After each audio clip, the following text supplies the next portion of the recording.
We are going to, we're back to order, and we are going to go over Paul's contract. And I'm sorry that there were some little hiccups here. We didn't get it back from the attorney until this morning. So Is the attorney online? No, No. this is it's a pretty standard contract for working with a contractor type. Yeah, I mean, standard, it's just a question of what was Yeah. changed. So, Okay. And my motion is still on the. motion still on the table so we can discuss it. This is what we're talking about right here.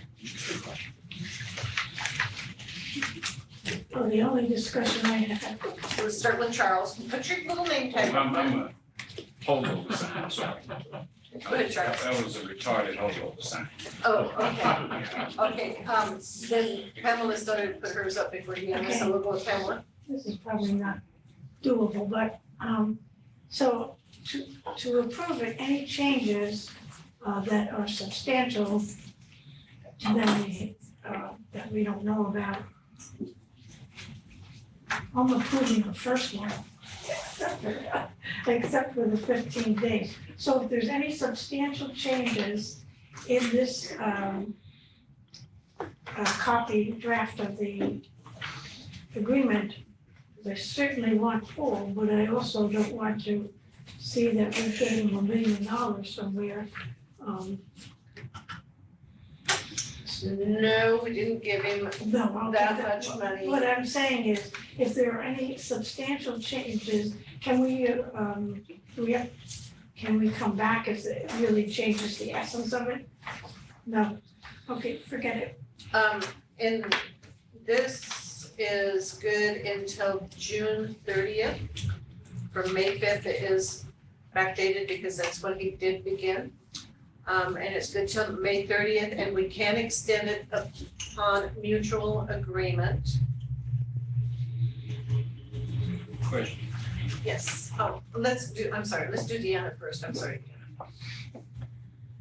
So on the first page, under payment terms, so it says that the invoice is bi-weekly, and then for work based on contractors' hourly rate of $55 per hour. What's the estimated number of weekly hours that Paul is gonna work?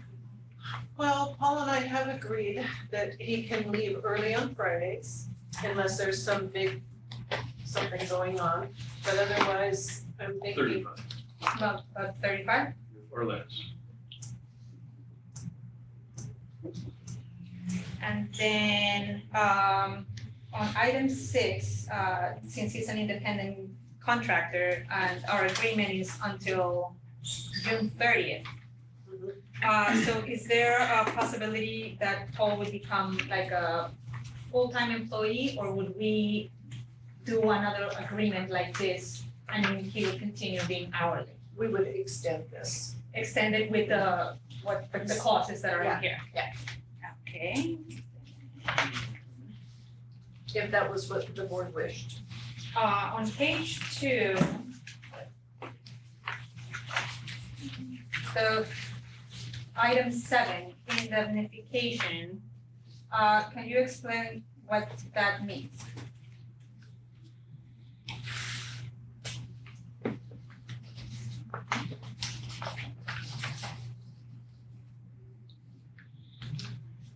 So do you want to take that one for me, because you're a little It bit just more- means that what I do is my responsibility. It doesn't impose a liability on the district.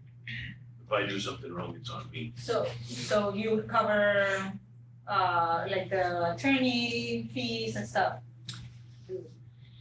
If you did something, Right.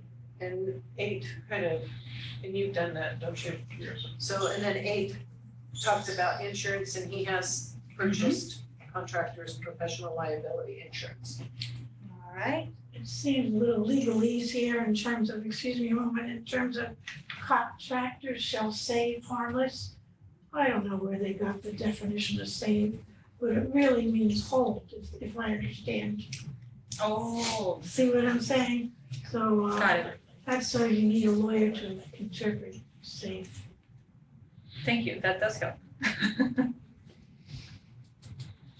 Then on item 9, workers' compensation.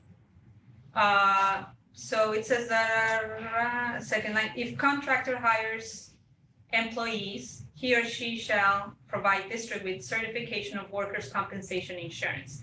So since the staff is their staff, they're employees of the district, you wouldn't have any, you wouldn't be hiring, so you don't need to have any workers' compensation, correct? It would be like if he were to subcontract part of it out. Got it. And then do you need to get any for yourself? Any workers' compensation for yourself or not? I don't believe so. Okay. If it's mandated that be withheld from my income, it will show up at the end of the year on my filings, 1099. So then if anything happened to you during work, shouldn't we take care of your workers' compensation? Or then he would be on his own? I think I'm on my own. Yeah. And Who's then- on some- But then do you get health insurance through us? No, Wow. all He's a expenses contractor. are my own. He's a contractor. Okay. So it's the same like if you hire somebody, a contractor to come and replace your roof. Got it. So they have all of their own insurance. So his business insurance takes care of him if something should happen to him. He doesn't have to have a workers' comp insurance for employees because he's not bringing employees with him Mhm. to the job. And then he doesn't get health insurance through us because he's a contractor and not an employee. Got it. So let's make sure you don't get hurt. I'm on board with that. All right, and those are all my questions. Thank you. Charles? I've been a 1099 employee for quite a long time, a lot of times in my business time. And I understand it's simply, we pay you for the work you do. And so, anything that happens, anything that you need or you do is on you. And we simply send you a 1099 form, say we paid him this much money this year, and the rest is on you. Any idea, I can't imagine you're gonna be finished by June 30th. And I know that doesn't hinder this agreement here, but, boy, if it's hard and fast, we won't be through by then, will we? I won't leave the district exposed, you know, if there's no next step. We'll exercise this extension. If it's sort of in progress and you kind of see we're heading for it somewhere, you would not be opposed to extending this agreement? No, I trust the board in good faith would be seeking either another interim or would have a permanent candidate pool Thank you. created. Thank you. Any other discussion?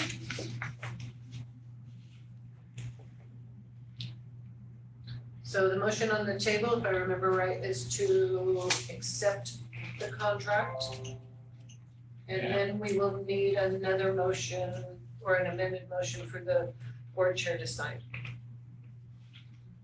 Okay, so accepting, so are we still accepting? Okay, so we're gonna. So we'll do the accepting and then we'll do the, okay. Roll call? Oh. So we have to say amended? Do you wanna, let's do an amended, amend yours, just say, accept the contract and authorize the board chair to sign. That's what I thought I originally As said. amended. That's language. And the contract as amended. Okay, and you seconded it? Okay. Okay, now you can do a roll call. Okay. Commissioner Bruce-Smith, Yes. Commissioner McDonald, Yes, Commissioner Nino, Yes. Commissioner Allegria, Yes. Commissioner Withers, Yes. Commissioner Reed, Yes. Commissioner Romero. yes. Okay, motion passes. Yay. You're legal. Yeah. For a little while. Thank you again. Sir, my pleasure. Thank you. Okay. Next thing on our agenda is Jeff's severance letter. And like I had said earlier, I gave you guys a copy of his contract. And on page 6, there's some highlighted information there. Wow, no, we didn't get. We didn't get it. Here it is, right here. Look at mine. Oh, I It was see. included on the little package that Mary gave all of us. Yeah, Okay, I thought it was like, it has four documents. sorry, I think it's 5. It looks like it's. Oh, it's in 5, it is page 5, I'm sorry. And it is down here, this particular one, Yes. you should note the one on the bottom of the page. So, and then I also gave you copies of his resignation letter. Or not? Yes, Yes, and his email out on the 19th. And a copy of the letter that the attorney has looked over. And I also, on your copy of the letter, I highlighted, I hope, what corresponds with the highlighted in his contract. So it's easy to find. And I would entertain a motion to have the board chair sign and mail this to Jeff. I move. I move that the board signs the certified letter to former Jeff Hayden, Executive Director, dated May 24th. Do you want a second? Probably for public information, it should be read into record, Which one? really. the letter.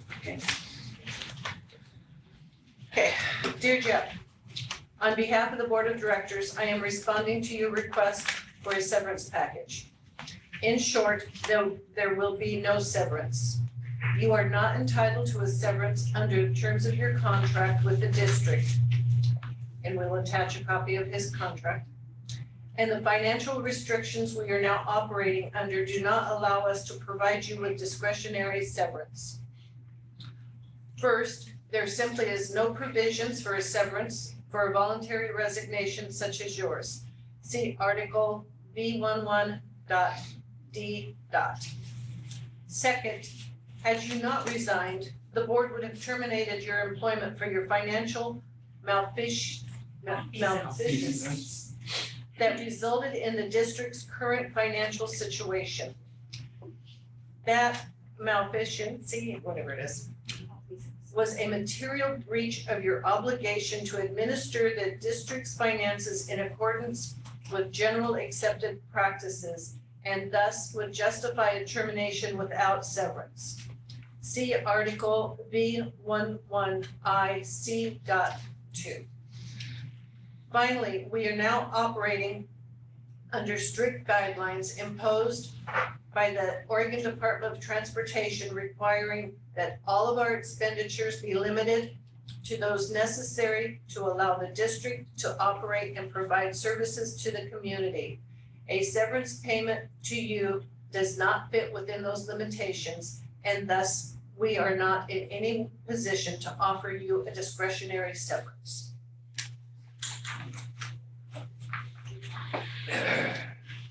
Deanna? This is good, first of all. But do we need to include in the letter, because we would have to pay him his accrued vacation time. It's been done.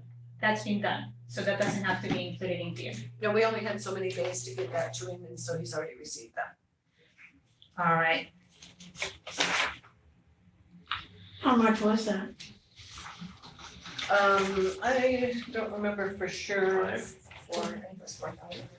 That For for that. the after taxes and everything. I would have to look to know the exact number.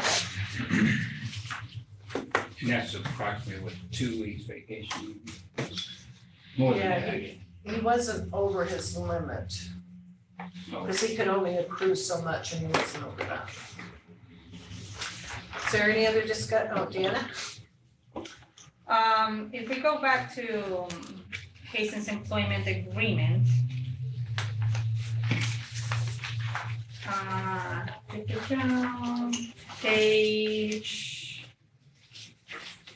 Page 5 of the employment agreement, so this would be under section B11 at will employment. This is item C2 on page 5. If the executive director should be charged with a felony or charged with a misdemeanor involving fraud or dishonesty or material breach of any obligation under this agreement, the district may terminate him immediately and no severance will be paid. This is one of the things that were highlighted. He hasn't been charged, but would that be a possibility after the findings of the forensic audit done by ODOT?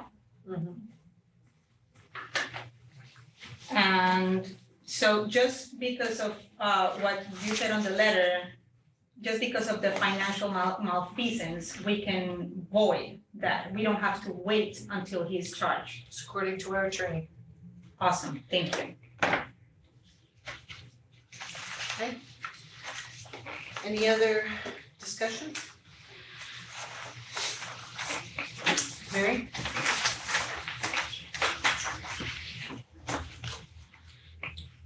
Yes. Let me get my thoughts. What are we doing right now? Okay, all right. Commissioner Blue Smith? Yes. Commissioner McDonald? Yes. Commissioner Nino? Yes. Commissioner Legria? Yes, Commissioner Withers? Yes. Commissioner Reed? Yes. Commissioner Merrill? Yes. Motion passes.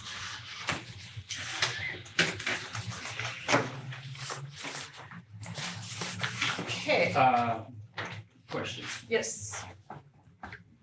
I think the contract arrangement we had with Mr. Hazen was clear.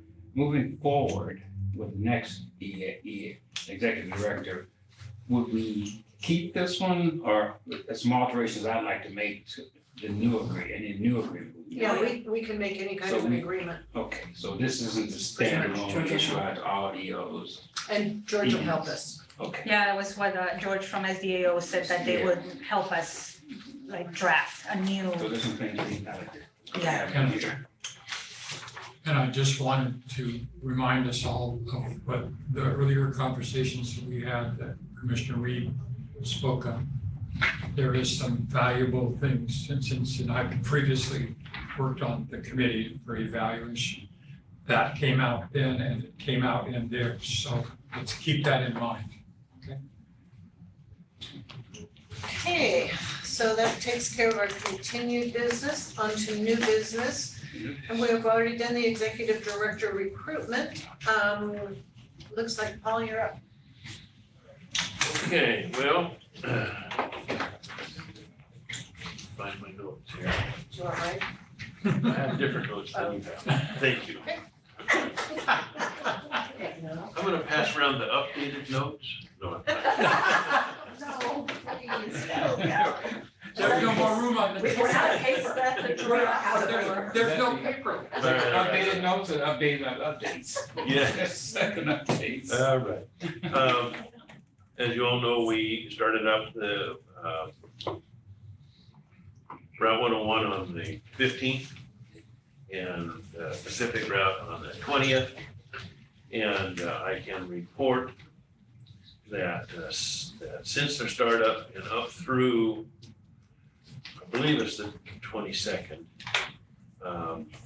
that we have provided on 101, we've provided 902 rides. On the Pacific Connector, we've provided 220 rides, that's the weekend route. So up through the 22nd, we have provided 1,122 fixed route rides, which is significant, I believe, significant.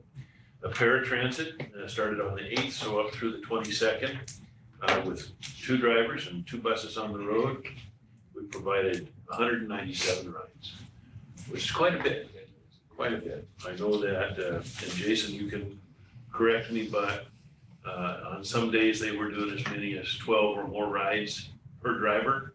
That's correct. Which is, Or paratransit. yes, it's quite a heavy day. So, you know, I would count that as a success for a beginning. I'm as anxious as everybody else, including our community, to get more service on the road.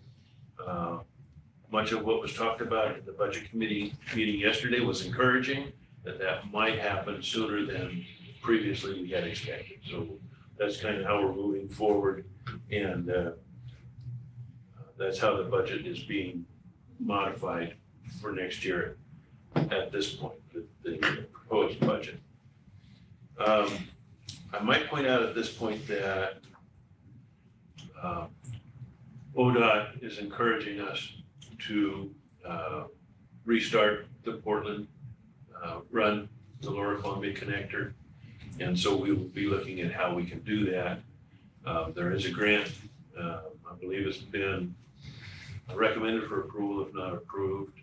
There will be matching funds required, so we'll have to noodle that out. But we'll be looking after we stand up everything we can here locally, reinstating that Portland run. That's all I have on that update. So would you be mentioning when we do the budget, what our match would be? Sure. Just because that's Do you know what it is offhand? No, sir. Okay, yeah, we'll make sure that's available.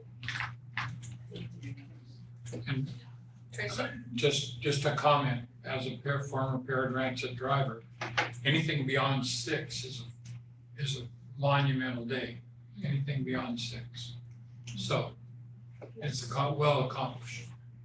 And just thank you, Tracy, just for the board's information, because we have limited services for paratransit, we have not been able to take rides, be a provider for Northwest rides like we had, except when they need wheelchair rides, and we are making that exception because they don't send a van up here that can handle the wheelchair. So we're still a partner with them and helping where we can, but it's kind of reduced level. Those are for Medicaid, right, correct? Yes. I had Charles first. This has nothing to do with scheduling or anything, but I was proud when I drove up 101 the other day and saw one of our buses. It was almost like Phoenix Rising. We're gonna get back, and it was touching to see the 101 swinging up 101, coming up 101. Man, that was cool.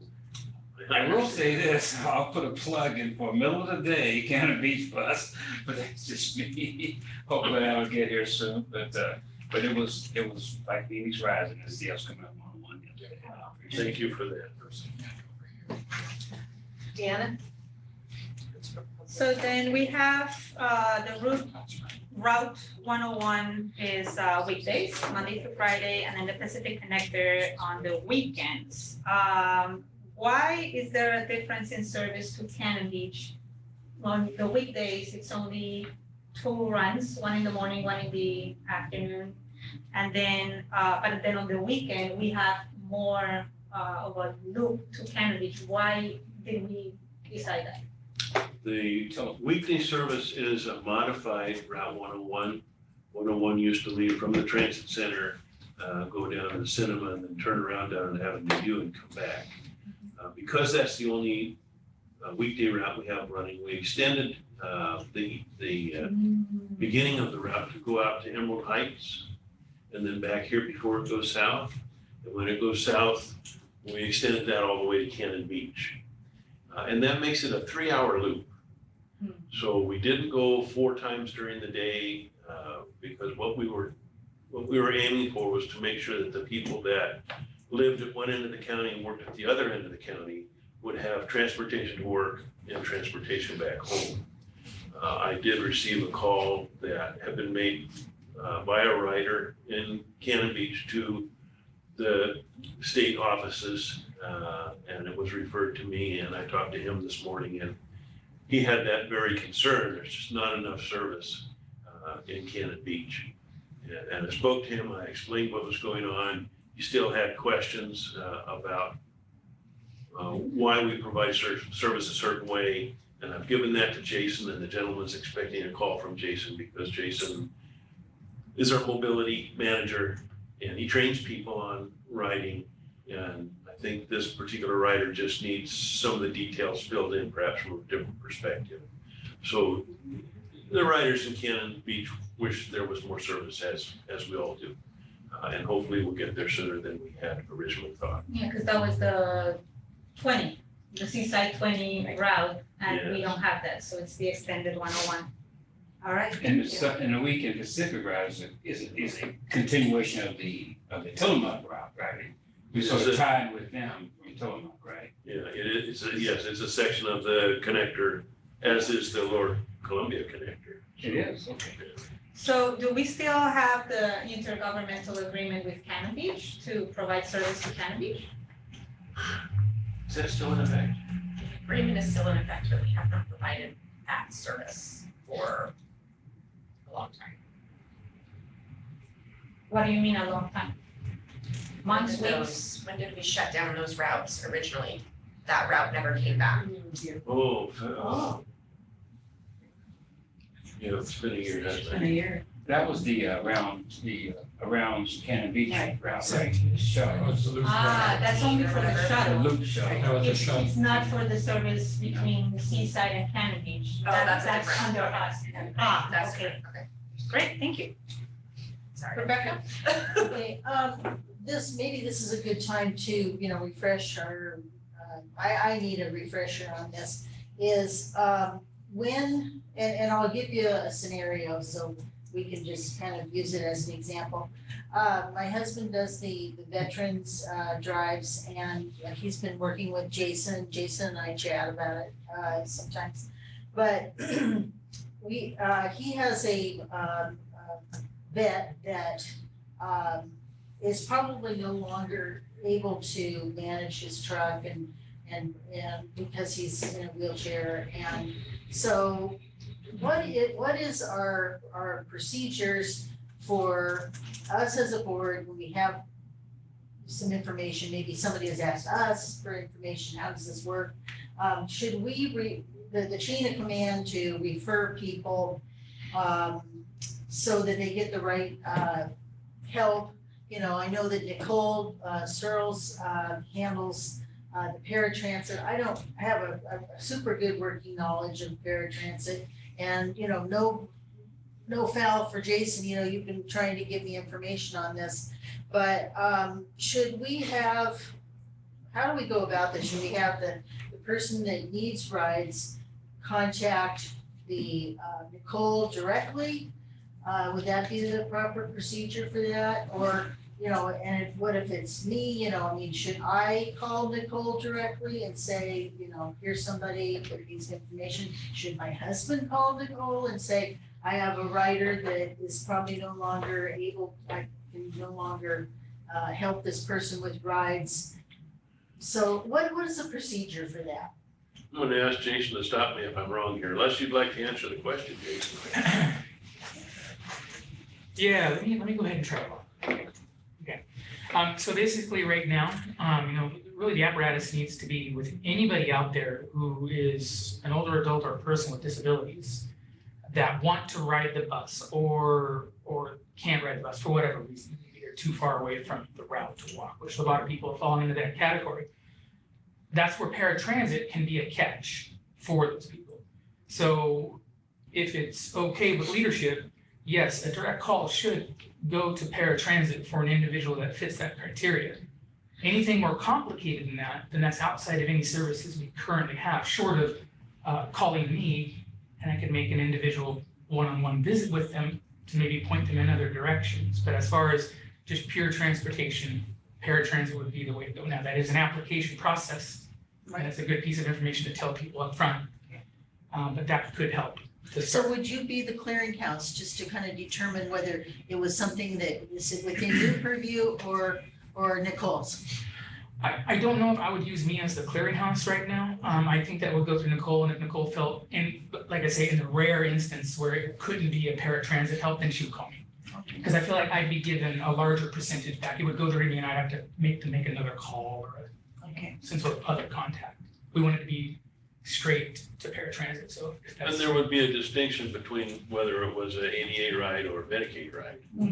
Yes, that could be could be done at Right, that yeah, time. there's a lot of different avenues where this could go. If it's But- And as Medicaid, a board, could we just contact Jason initially and just say, or what would, the initial, if we Ideally- received something? yeah, ideally, it would be best for you to refer whoever you're speaking to the proper phone extension, whether it's Northwest Rides, Paratransit, or our general information at the counter out here. Start there. If you get a rider who, you sense needs some additional care, because there are those out there that have difficulty understanding or cognitive challenges, you can intercede, do what you think is necessary to help them, or refer them to a supervisor, Jason, Jennifer, Nicole, or call one of those people and say, got this particular case, can you take care of it? We could do, we could get their name and phone number and then give it to That'd be a fine. supervisor. Okay. That's You know, good we to know. want to keep exceptions as the exceptions, but we don't want to be so hard and fast that we lose compassion over those people who need a little extra consideration. Yeah, because this individual that Mark has is, I think he's transitioned out of just being on those rides, the vets rides. So I'll mention that. Thank you. Okay, Okay, anything else? Moving on, August meeting, Pam? Whether it could be changed from the fourth Thursday of August to the fifth Thursday of August. How much? You wanna go the first Thursday? The The fifth Thursday. Oh, the It's fifth. 5 Thursdays, So that would be. Mary, how much trouble does that cause? August 31st. Why would we do that? I don't know. Guess you won't be here. Yeah. Is that Labor Day weekend? Follow. Yes. Yeah, Yeah. and notification, we're gonna run it notification. It's, Well, let me ask you another question. We've talked about a supplemental budget. When do you think? You have no idea? That will be, yeah. That's the concern. I mean, I haven't had any absences, so Supplemental budget, it'll just come up when it comes up. We still have to have notice to work on it and that kind of stuff, so. Are you talking about the current one? no, The one later, yeah. That one. What we should have done, we have passed the one. right. Yeah. Okay. Other than it being a Labor Day weekend, the last weekend of, that's all, it's Thursday, it's not the Monday, but I have no idea if I'll be here. Are you For gonna, me. are you out of town or something? Can you do it by Zoom? Yeah, Unless you're gonna I have to appreciate Pam's commitment, but, the reason that there's a quorum is because it's, understood that everybody isn't gonna be available every time. Well, I'd just like to be there if we're doing a supplemental budget. We wouldn't do that in a regular meeting anyway, I don't think. No, not the way it's gonna be, it's gonna be, Yeah. be different. It'll be, Okay, so that's because I've never Till used the mine. 24th. yeah, we'll leave it the same. Okay, Budget committee meeting. okay, we will leave it as is. Correspondence. I think that you were gonna. Yeah. Talk about that. We have a lot of correspondence. Okay. You want to do every other one? Sure, I'll do the first one. Is it short? Yeah. Keep the obscenities down, And there's Paul. one in the packet. Yes, I have the one from, Jim. There's one in our work pack too, is there not? Yeah, that's Okay, thank you. Okay, I'm gonna start with Eric's. He emailed us and he's on today. He's, for you guys that don't know, and I know you do know, that he runs the Seaside Oh, yeah, office, so. excellent. Hey, Eric. Good morning, board. Commissioners. My name is Eric Martin. I am an 18-year veteran employee of SETD. Currently, I am on furlough from the South County Transit Office and would like to respectfully ask for any kind of update as to the future status of the South County office moving forward in the upcoming budget. This has been a very difficult situation for everyone involved, from management to the furloughed employees like myself. It has been extremely difficult as a disabled employee trying to navigate the unemployment process, and I would like to get back to work as soon as possible. Doing what I love to do, providing excellent customer service to all of our riders. Also, I would like to say I understand fully if the funding is not able to happen moving forward, and that it has been a privilege and an honor working for the district as long as I have.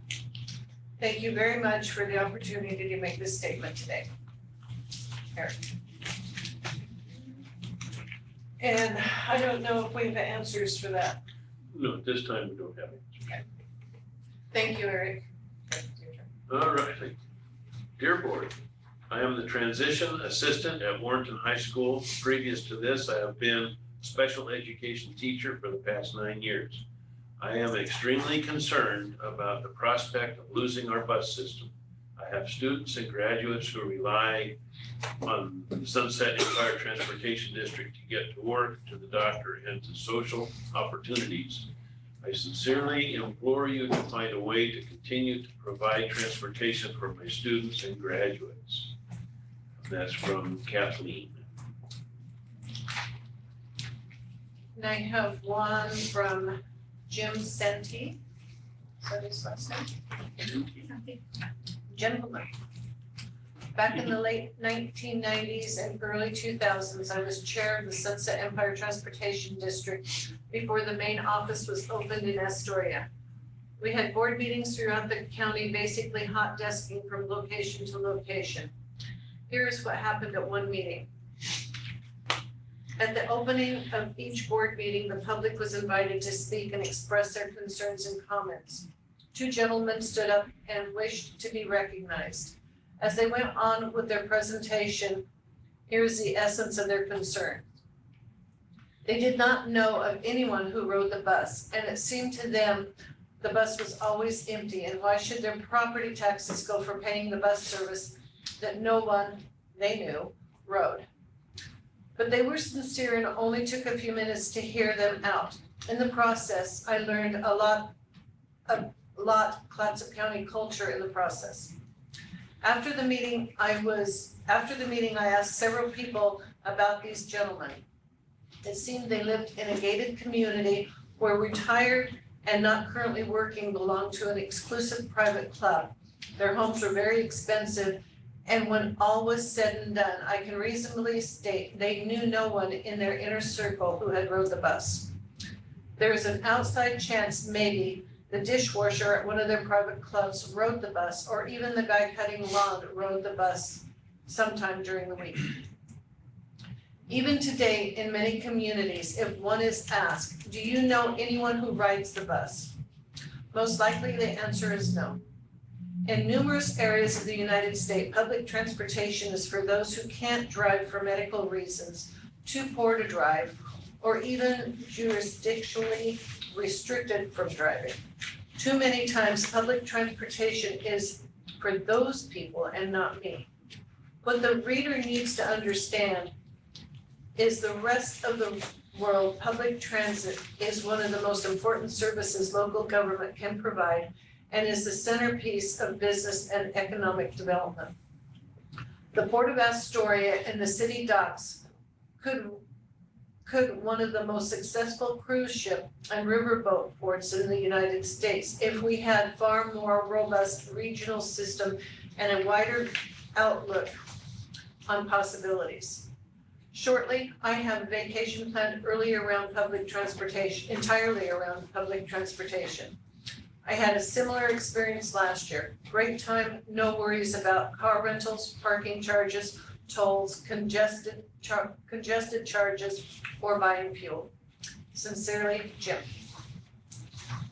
And you pick the little ones, don't you?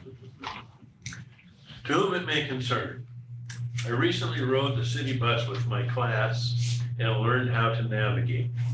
I learned I can ride to other places I would need to get to work in the future. Some people can't drive, like the elderly and disabled people, kids under 15 that can't drive and their parents or friends can't provide transportation for them.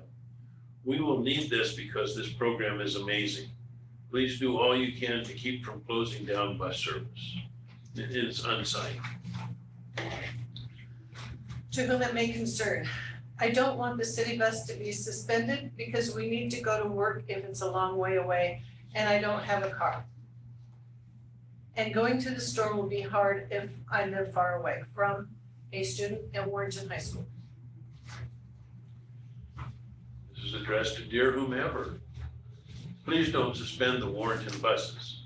If you do, I can't get around. When I need it, as if to Fred Myers. If you suspend the buses, I will have to walk everywhere I go.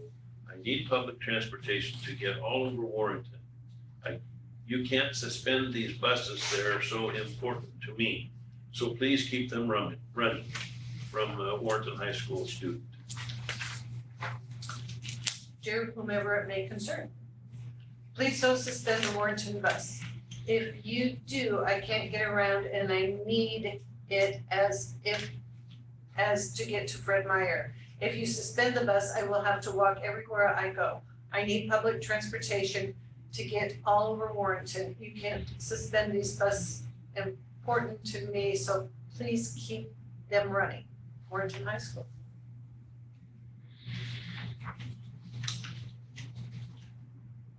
Dear whomever, please don't suspend the Warrenton buses. If you do, I can't get around, but I need it as if to Fred Myers. If you suspend the buses, I will have to walk wherever I go. I need public transportation to get all over Warrenton. You can't suspend these buses, they're important to me. So please keep them running. Warrenton High School student. To whomever, please do not suspend the buses because I might need to take the bus to college or to work. I also need the bus to get from home to wherever I need to go because I might not have a car. So please keep the buses running because I might have work. So please keep them running. High school student, Warrenton High School student. To whomever, please keep the buses running and we need the buses still running. People need the buses to get around places and to go to the store to get food. People still need the buses to get around the world and the towns. From KS, student at Warrenton High School. Those are really like heartfelt because I think if we hadn't given them their free bus passes, so it's really to me cool that, And training. And they organized. yes, Thank you everyone for Thank you. Thanks. thanks everyone. I want to applaud Jason for his work with the Warrenton High School students. That's right, he went out there. Give them a whole new perspective on public transportation. That's right.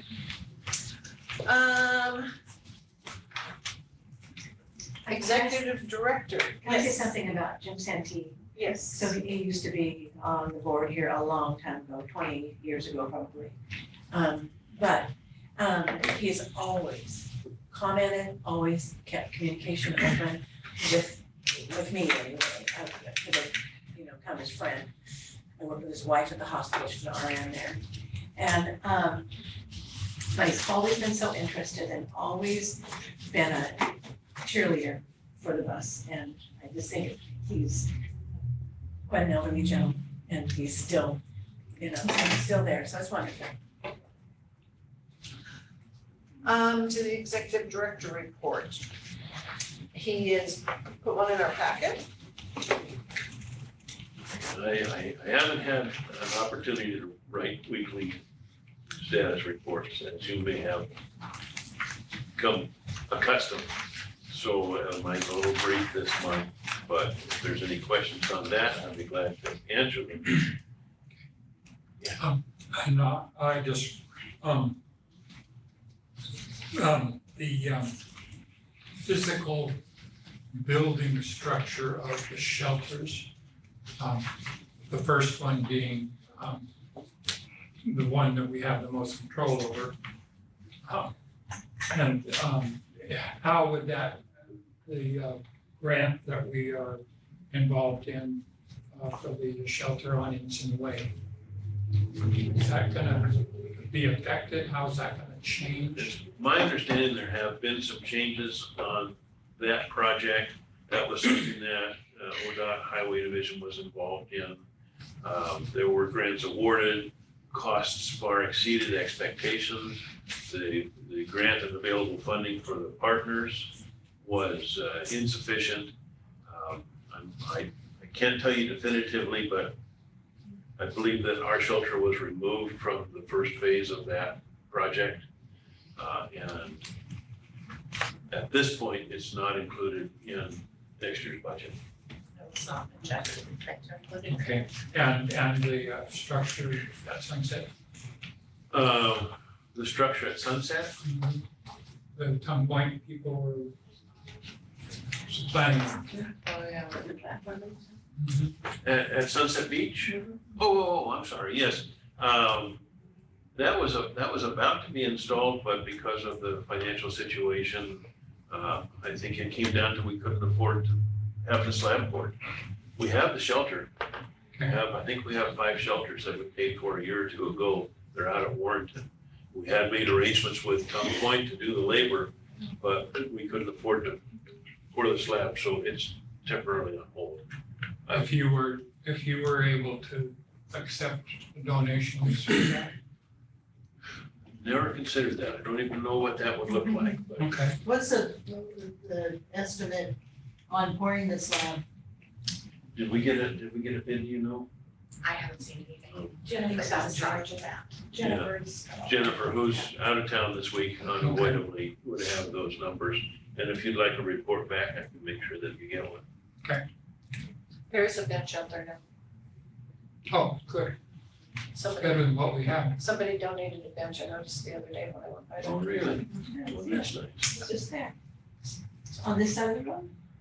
It's, there's a little book thing or something, it's right, Oh, because cool. there's a log there and the bench kind of straddles the log. It's Sunset Beach. Yeah. Okay. This particular park and where we stopped and the whole everything has had a history, but not a history, because nobody owns the property. Right, I remember. And so, They can't figure out who owns it. nobody owns it, so. But a one-on-one goes, when we're running, a one-on-one goes through there about every half hour, one Correct. direction or the other. It's a very busy spot. Very, Well, very utilized. central spot. So, And Jennifer's not here, so we'll ask her questions, or we'll ask Deanna. So on calls, I just wanted to make a correction on the paragraph 1, 2, 3 from the bottom up. It says on Monday, 8/15. It should be Uh, May 15, yeah, right? yeah. May 15 and May 16. Yeah. So I just wanted to correct that. Thank you. That's it. There's just one other item I wanted to mention, and it came up yesterday in the committee meeting, and that was that we do have to do a supplemental budget for this year. And I don't know how that's gonna come to be, but I was wondering if we couldn't do that in the afternoon of our June meeting. Mary?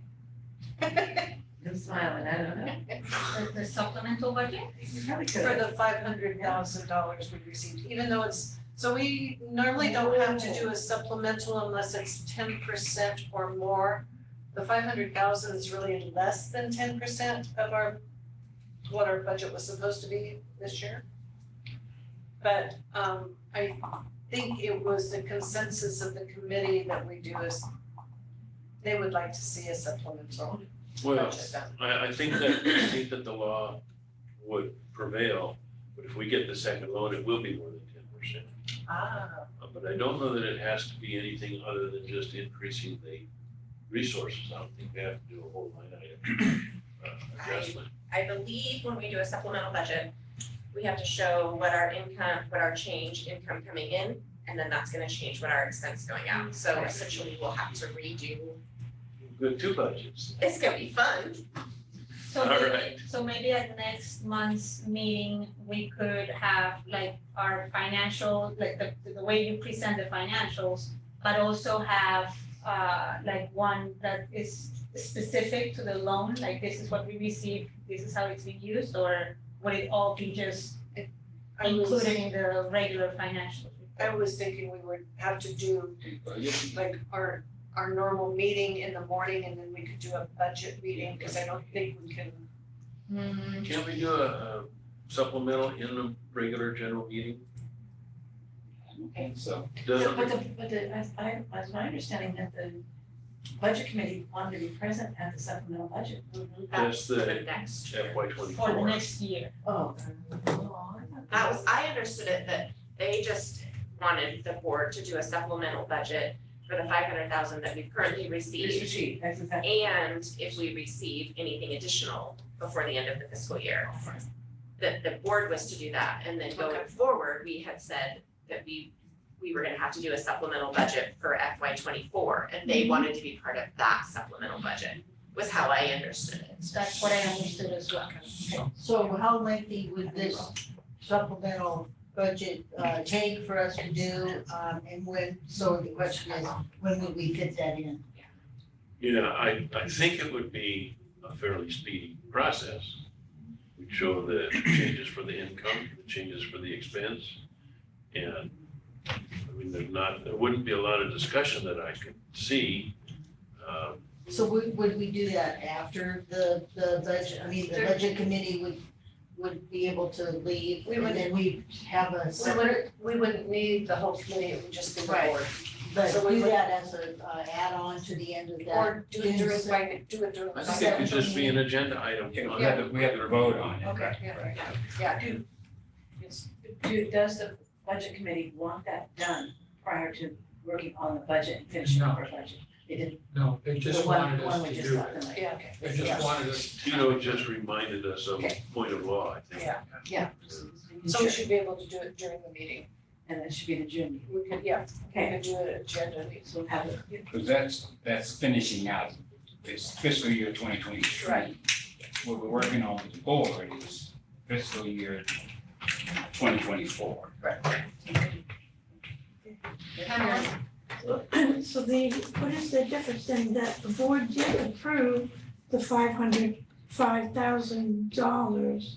So I'm not sure why we need a supplemental budget. We have to show where it goes Oh, and where who's it gonna be goes in, spent. okay. Well, the budget law is that if you change a line item by more than 10% from your Oh, budget, right, you have to have a supplemental budget. okay, thank you. Okay. We'll just do it next meeting.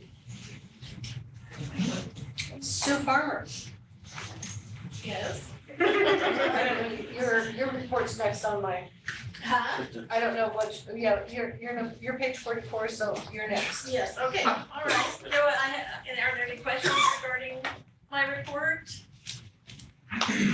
Got all my work share stuff up and going for the employees that have come back to work and are working less than their full-time hours. Yeah, I'm just anxious to be able to recall employees. Okay. Yes? How did the signing folks up for unemployment go? How to How did it go? Actually, that was a vacation day for me. I did come in for a couple of hours. And I believe that everybody I've talked to was helped and was able to, because I call all the employees, I've called them every week. And so when I'm asking, this last Thursday, several of them commented that they are receiving their checks, which was very encouraging. And anybody who's having difficulty, I've been sending them to a representative that has said, have them contact me. So helping them as much as we can to make sure everything gets in place.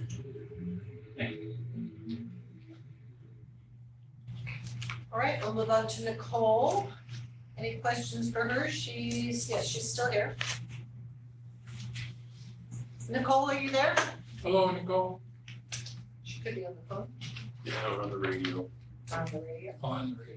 He's muted too. She could be at lunch, maybe. probably tied up. Okay, let's move on to Mary. I have a question that maybe Paul can answer. Okay. I just wanted to ask about the food box deliveries. Is that a service that we can do with our limited routes right now? We've gone back to the way that we used to provide that service in the past, and that's that we go ahead and schedule a ride and take the rider to the food bank. So we're not doing the deliveries per se. Okay. But they still have a way to get the food. Thank you. All right. Now, Mary. Looks like all you've been doing is minutes. Meetings, minutes, meetings, minutes, meetings, minutes. And setting up the meeting room and making sure there's coffee and making sure I know that the mail is ready to be processed and posting schedules and reposting updated schedules throughout the county, and posting meeting notices, and trying to keep up with our ever-changing IP addresses for the meeting notices. Mary doesn't let any grass grow. And then the RLS, uploading all of the documents, that was a huge process as well. That was big. And you had a records request that took you many, many hours, And it did not work. All that work and it did not, they can't open it, so. Oh, but we no. can get that fixed. They can't open it. They can't open the records. We can print it though. Anyway, busy month. Anyway, Any questions for Mary? onward. Thank you. Thank you, Mary. Thank you. Thank you.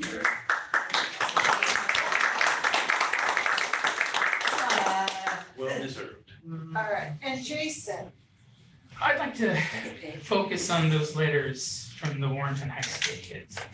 So the pinnacle of my job, mobility management, there's few in here who would probably totally understand what I'm talking about. Mary, you being one of them.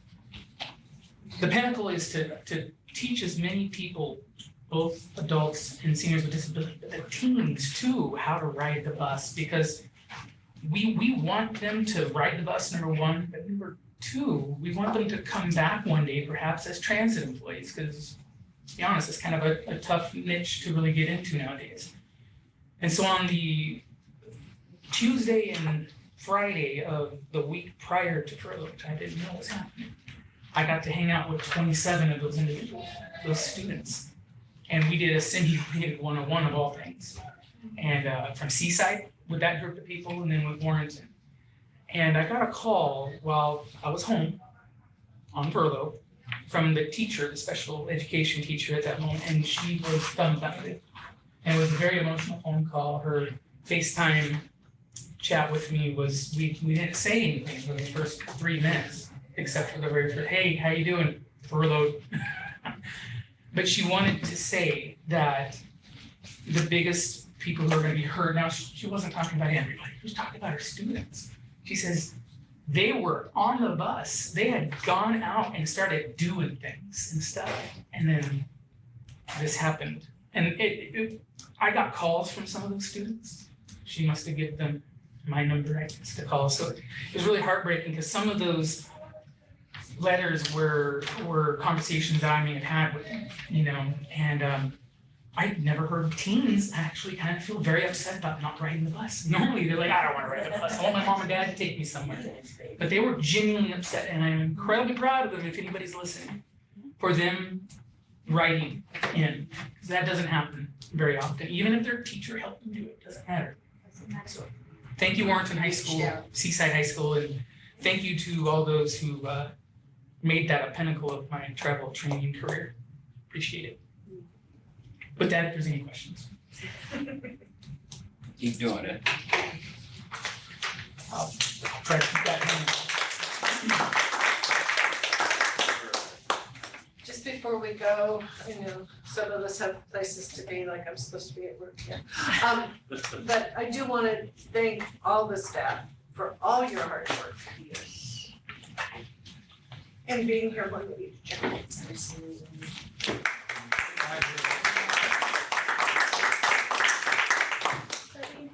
Debbie?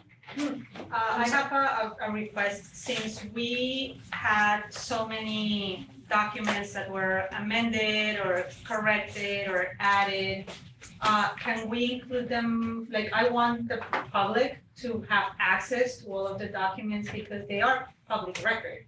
So what would be the best way to make it available? Would they be included in next month's board meeting packet or how?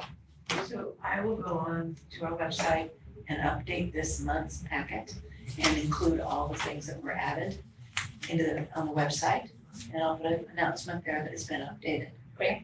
Awesome, thank you. Yeah, because we're trying to go for transparency, Yes, so, No, already on the plan. thank you. Thank you. We're done. Good job. Yes, he is.